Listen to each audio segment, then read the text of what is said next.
What if the most important hero in Harry Potter wasn't Harry at all? What if the quiet, awkward boy in the background, the one who kept losing his toad and getting laughed at in potions, was actually one of the bravest characters in the entire series? Today, we're uncovering the true story of Neville Longbottom, the boy who could have been the chosen one, the one shaped by tragedy, and the hero who stood tall when it mattered most. The forgotten boy who could have been chosen. There's a twist of fate buried in the Harry Potter series that fans often overlook. A single moment that determined everything that followed. The prophecy made by Sybil Trelawney didn't point solely to Harry Potter. In fact, it could have referred to another child entirely, Neville Longbottom. Both Neville and Harry were born at the end of July. Both were born to parents who had defied Voldemort 3 times. The prophecy foretold that the Dark Lord would mark one as his equal, and Voldemort chose Harry. That decision shaped the rest of the story, but it could have gone the other way. In another timeline, it might have been Neville who bore the lightning scar, who was raised by the Dursleys, who faced the burden of being the chosen one. But what makes Neville remarkable isn't that he wasn't chosen. It's what he became despite that. Without the spotlight, without the weight of prophecy, Neville forged his own path. One rooted in quiet courage, perseverance, and an inner strength that would eventually rival even Harry's. His story is not one of destiny fulfilled, but of character revealed. And that, in many ways, is even more powerful. A childhood of shadows and expectations. Neville's life started in tragedy. His parents, Frank and Alice Longbottom, were 2 of the most respected Aurors of their generation.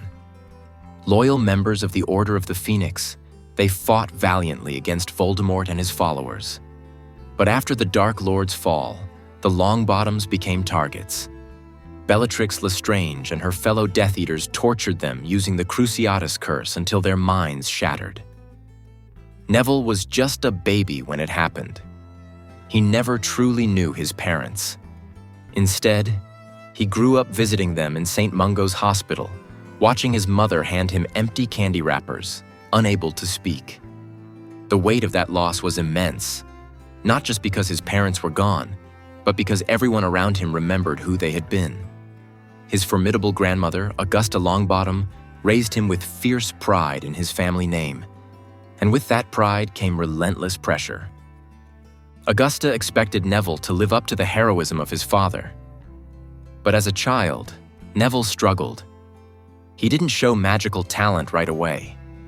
Some even feared he was a squib, a non-magical child born to wizarding parents. He was clumsy, forgetful, anxious. And all the while, he carried a burden no one seemed to see clearly. Not only was he grieving parents who were still alive but unreachable, he also believed he was a disappointment to the legacy they had left behind. The Seeds of Bravery. When Neville arrived at Hogwarts, he didn't exactly inspire confidence. He was shy, easily flustered, and often the target of teasing, especially from Draco Malfoy and even professors like Snape, who singled him out with cruel sarcasm and ridicule. But despite all of this, the Sorting Hat placed Neville in Gryffindor. At first glance, it seemed like a mistake. How could someone so timid belong to the House of the Brave? But Gryffindor doesn't mean fearlessness. It means standing up in spite of fear. And Neville began showing that strength early on. In his very first year, he stood up to Harry, Ron, and Hermione to stop them from sneaking out. Not because he wanted to get them in trouble, but because he thought they were risking the house's reputation. Dumbledore rewarded him with 10 points for that moment, saying, "It takes a great deal of bravery to stand up to our enemies, but just as much to stand up to our friends."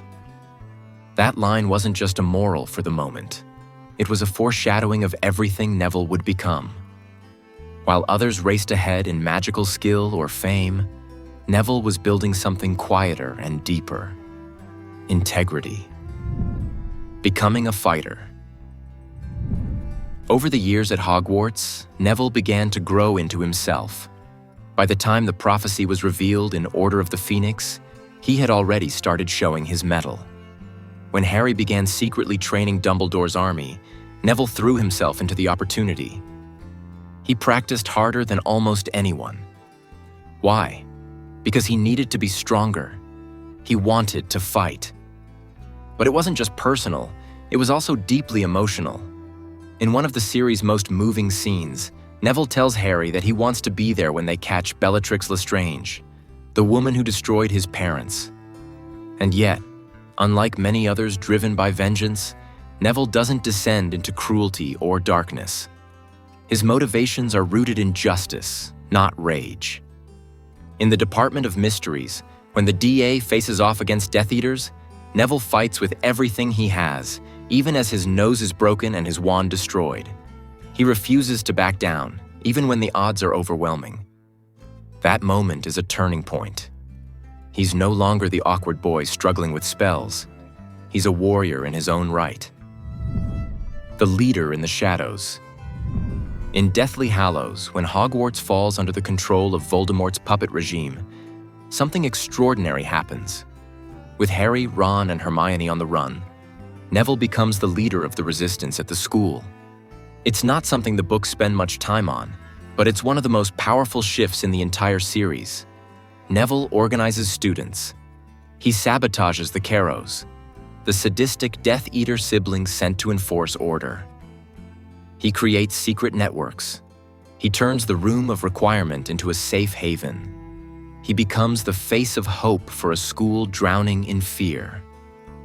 When asked why he doesn't just lay low, Neville replies simply, "They've got to be taught a lesson." It's a line that speaks volumes. He isn't seeking glory. He's doing what's right, because someone has to. And he does it without Harry, without the prophecy, without a chosen path. He chooses to resist, and others follow him. The final stand. Neville's defining moment comes during the Battle of Hogwarts. Voldemort, believing Harry to be dead, offers the students a chance to join him or die. In the eerie silence that follows, one voice speaks up. Neville. He steps forward, injured, exhausted, but unafraid. He challenges Voldemort directly, not with arrogance, but with conviction. He's ready to die rather than surrender. And then, in one of the most iconic scenes of the series, the Sorting Hat appears. Voldemort sets it aflame and forces it onto Neville's head. A cruel attempt to humiliate him. But the hat yields something else. The Sword of Gryffindor. And Neville, in a single stroke, decapitates Nagini, Voldemort's final Horcrux. With that act, he helps seal the Dark Lord's fate. This wasn't just symbolic. It was the culmination of Neville's arc. He wasn't the chosen one. He was the one who chose to be brave, to fight, to rise. Why Neville Longbottom matters. Neville's story is a quiet revolution. He reminds us that heroes aren't born, they're made. Not by prophecies, not by fame, but by choice and resilience. His journey shows that pain doesn't have to define us. That failure is not the end. That even in the darkest circumstances, courage can shine through. While Harry represented destiny, Neville represented growth. He didn't start out strong. He wasn't celebrated. But he became someone who could stand in front of death itself. Not for recognition, but because it was right. Neville Longbottom isn't just a secondary character. He's the soul of the series, a symbol of what it means to rise, quietly, steadily, against all odds, and become a legend in your own way. Conclusion.